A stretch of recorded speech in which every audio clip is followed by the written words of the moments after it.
достор. Бүгүн сиздер менен бүткүл адамзатты өзүнө кызыктырып тартып турган биздин күн системасы тууралуу сүйлөшөбүз. Алда кызыктуу фактылар болот. Биз менен чогуу күн системасына сырдуу саякатка чыкканга даяр болуңуз. Анда эмесе биз баштайбыз. Бул видеодо сиздерге күн системасындагы планеталардын кызыктуу фактылары менен бөлүшөбүз. Андыктан видеону аягына чейин көрүп, каналга катталып бизге кошулуңуздар. Кызыктуу видеолор алдыда сиздер үчүн чыгып турат.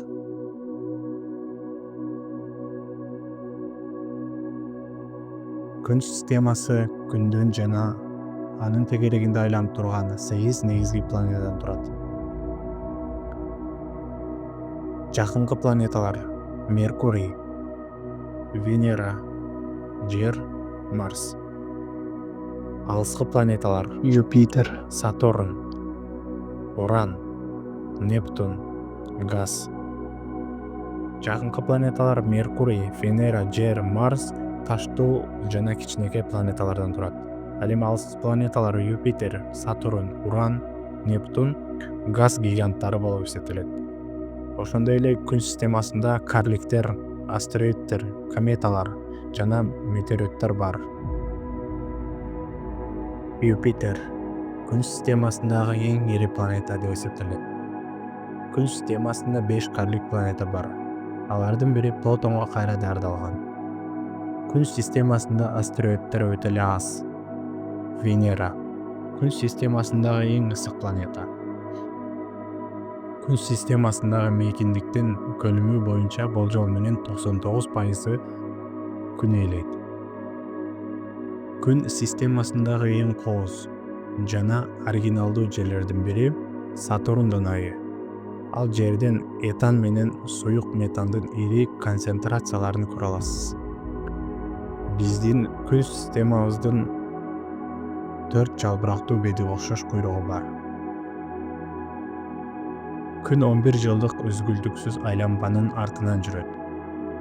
Күн системасында 8 планета бар.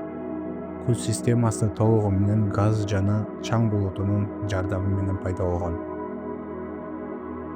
Космос унаалары күн системасынын бардык планеталарына учушту.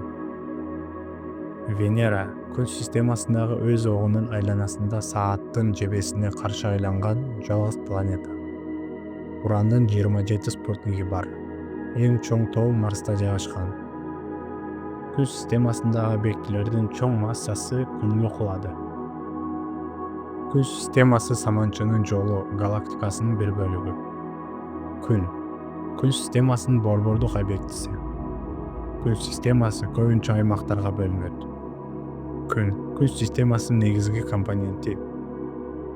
Күн системасы болжол менен 4,5 миллиард жыл мурда пайда болгон.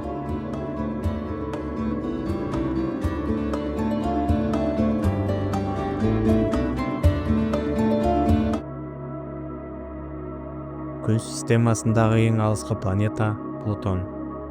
Күн системасындагы 2 аймак кичинекей денелерге толгон. Күн системасы ааламдын бардык мыйзамдарына каршы курулган.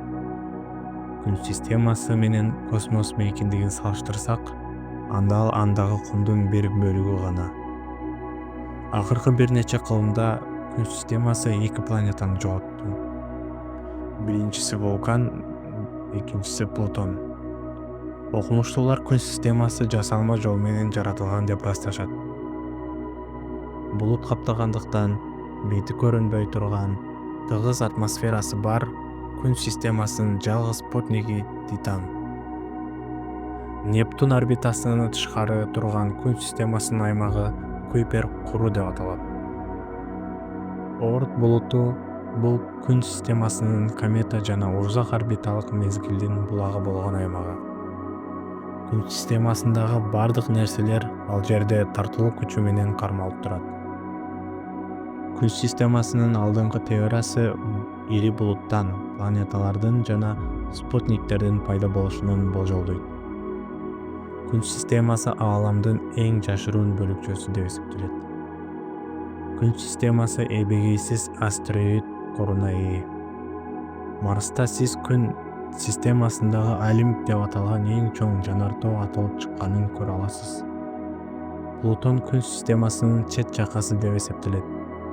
Европанын Юпитер айында мүмкүн жашоо бар глобалдык океан бар.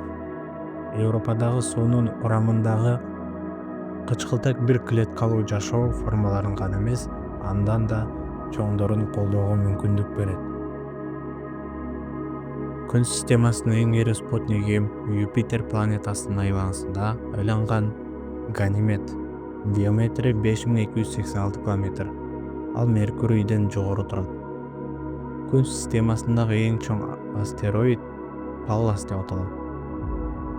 Күн системасындагы эң жаркыраган планета бул Венера. Күн системасы негизинен суутектен турат.